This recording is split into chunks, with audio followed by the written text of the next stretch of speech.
शरद पवार यांच्या राजकारणाचा पाया म्हणजे सहकार क्षेत्र. सरकार महर्षी विठ्ठलराव विखे यांच्यानंतर यशवंतराव चव्हाण, वसंतदादा पाटील, शरद पवार यांनी पश्चिम महाराष्ट्रात या सहकार क्षेत्राला डोळे दिपवून टाकणारी उभारी दिली. गेली अनेक वर्ष पश्चिम महाराष्ट्रात भाजपला जास्त पाय रोवता आलेले नाहीत. याचं कारण म्हणजे शरद पवार यांनी ऊस कारखानदारी, दूध संघ, बाजार समित्या, शिक्षण संस्था, जिल्हा मध्यवर्ती बँका यांच्या माध्यमातून मारलेल्या खुट्या. परिणामी शरद पवार यांचं राजकारण मुळापासून हलवायचं असेल तर सर्वात आधी हे सहकार क्षेत्र ताब्यात घेतलं पाहिजे किंवा आपल्या पद्धतीने मोल्ड केलं पाहिजे, यासाठी भाजपचे वरिष्ठ नेते प्रयत्न करतात. भाजप विरोधातला प्रमुख चेहरा म्हणून पवार यांना हिणवून डिवचून झाल्यानंतर ही पवार संपत नाही म्हणल्यावर भाजपकडून आता मुळावर घाव घालणं सुरू झालंय. त्यासाठी ठिकठिकाणच्या सरंजामदारांना आधीच भाजपने आपल्या कह्यात घेतले. दरम्यान सहकार महर्षी विठ्ठलराव विखे पाटलांच्या भूमीत येऊन काल अमित शहा यांनी त्यांचे संकेत सुद्धा दिलेत. विठ्ठलरावांचे नातू राधाकृष्ण विखे पाटील आणि त्यांचे सुपुत्र सुजय विखे पाटील हे भाजपासीय झाल्याने नगर जिल्ह्यातील सहकार क्षेत्र आता भाजपच्या अखत्यारीत आलंय असं म्हणायला हरकत नाही. परिणामी या अनुषंगाने कालचा अमित शहा यांचा नगर दौरा भविष्यातील खूप साऱ्या राजकीय घडामोडींना बळ दिलं असं बोललं जातंय. भाजपला शरद पवार यांचं सहकार क्षेत्रातलं योगदान संपवायचंय का आणि ते भाजप कसं साध्य करू शकतं जाणून घेऊया या व्हिडिओच्या माध्यमातून. नमस्कार, मी काजल भालेराव आणि तुम्ही बघताय मराठी मंडळी. अमित शहा आणि भाजपच्या वरिष्ठ नेत्यांना कदाचित कळून चुकलंय की पवारांना सहजासहजी नेस्तनाबूत करता येत नाही, म्हणून त्यांनी आता मुळावरच प्रहार करून त्यांचं सहकार साम्राज्य खिळखिळ करण्याचा डाव आखलाय. महाराष्ट्रातील सहकार क्षेत्रात आता नव्या राजकीय समीकरणांची चाहूल लागली आहे. प्रवरा नगरच्या ऐतिहासिक सहकारी साखर कारखान्यात नुकताच झालेला शेतकरी मेळावा फक्त शेतकरी कल्याणाच्या घोषणांपुरता मर्यादित नव्हता. या मेळाव्यातून महाराष्ट्राच्या साखर राजकारणातलं नेतृत्व कुणाच्या हातात जाणार याची कल्पना भाजपला द्यायची होती. अमित शहा यांच्या उपस्थितीने आणि सहकार पंढरी अशा घोषणांनी भाजपने पवारांच्या पारंपरिक गडावर थेट पण योजनाबद्ध घाव घातलाय. प्रवरा नगर हे आता महाराष्ट्राच्या सहकार राजकारणाचं नवं रणांगण बनत चाललंय. केंद्रीय गृहमंत्री आणि सहकार मंत्री अमित शहा यांनी महाराष्ट्र दौऱ्यात ऐतिहासिक सहकारी साखर कारखान्याला भेट दिली आणि सहकार पंढरी अशी घोषणा केली. या कार्यक्रमाला मुख्यमंत्री, दोन्ही उपमुख्यमंत्री आणि राधाकृष्ण विखे पाटील यांच्यासारखे नेते उपस्थित होते. हा कारखाना विखे पाटील कुटुंबाचा असून तो शरद पवारांच्या पारंपरिक सहकार वर्चस्वाला विरोध करणारा प्रतिकात्मक गड मानला जातो. अमित शहा यांनी तिथे फक्त केवळ उद्घाटन नाही केलं नाही तर इथेनॉल उत्पादनासाठी पॅकेज देखील जाहीर केलं आणि नवे प्रकल्प सुरू करण्याचा निर्णय घेतला. या माध्यमातून सहकार क्षेत्रात थेट बदल घडवण्याचा प्रयत्न केला जातोय असं बोललं जातंय. आता तसं बघायला गेलं तर शरद पवार यांचं संपूर्ण राजकारणच या सहकारावर उभं आहे. म्हणूनच प्रवरा नगरचा हा मेळावा फक्त शेतकरी कल्याणाच्या घोषणांचा कार्यक्रम नव्हता तर एक मोठा राजकीय संदेश होता, असा कयास राजकीय तज्ञ बांधतायत.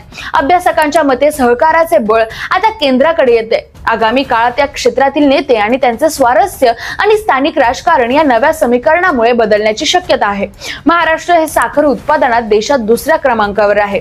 उत्तर प्रदेशानंतर 2022 मध्ये महाराष्ट्राने 105 लाख टन साखर उत्पादन केलं होतं तर उत्तर प्रदेशाचे उत्पादन सुमारे 107 लाख टन होते. लक्षात घेण्यासारखी गोष्ट म्हणजे महाराष्ट्राने केवळ 14 लाख हेक्टर क्षेत्रावरून इतकं उत्पादन केलं तर उत्तर प्रदेशाने 28 लाख हेक्टर क्षेत्र वापरलं.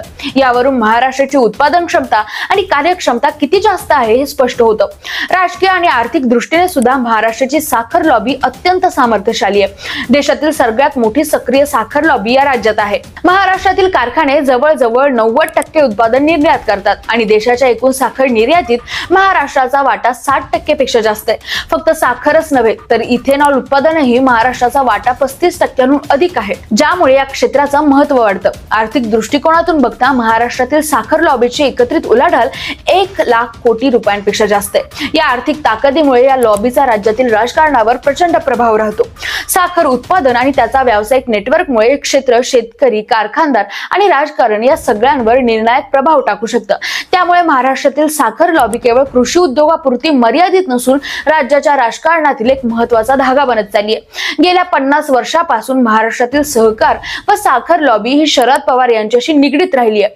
काँग्रेस आणि पवार यांनी सहकारी सहकारी साखर कारखान्यांच्या अर्थव्यवस्थेवर आपलं वर्चस्व कायम ठेवलं असून या लॉबीच्या जोरावर त्यांनी पश्चिम महाराष्ट्रातील बहुतांश खासदार आणि 70% आमदार एकत्र आणले. 2021-22च्या हंगामात राज्यातील 155 कारखान्यांपैकी 94 पश्चिम महाराष्ट्रात होत्या, ज्यापैकी 61 सहकारी आणि 33 खासगी कारखाने होते. 2004 ते 2014 मध्ये केंद्रीय कृषी मंत्री असताना पवारांनी हे वर्चस्व अधिक बळकट केलं.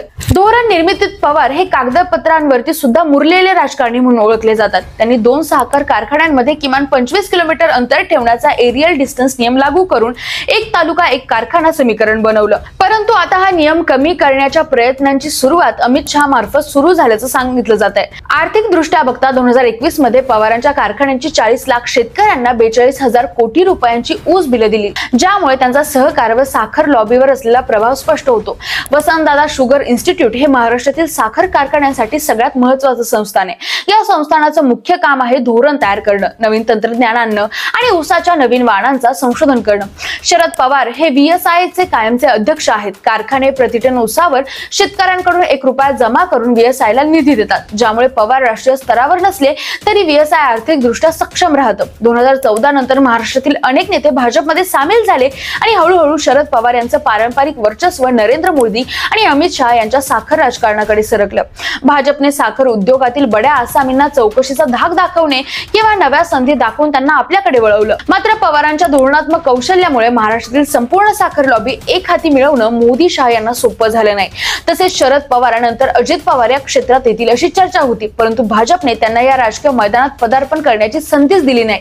त्याआधीच आपल्या कह्यात ओढून घेतलं. संपूर्ण परिस्थितीवर नजर टाकली तर प्रवरानगर मधील मेळावा आणि अमित शहांच्या हालचाली महाराष्ट्रातील सहकार आणि साखर राजकारणातील मोठ्या बदलाचे संकेत देतात. शरद पवारांचा पारंपरिक प्रभाव हळूहळू कमी होत असला तरी त्यांच्या नेत्यांच्या नेटवर्क आणि धोरणात्मक कौशल्यामुळे बदल पटकन होणार नाहीत. या राजकीय रणभूमीवर पुढील काळात कोण कितपत टिकतो, कुणाला राजकीय बळ मिळणार हे बघणं महत्त्वाचं ठरणार आहे. तुमचं याबद्दल काय मत आहे कमेंट करून नक्की सांगा आणि मराठी मंडळीला सबस्क्राईब करायला विसरू नका. धन्यवाद.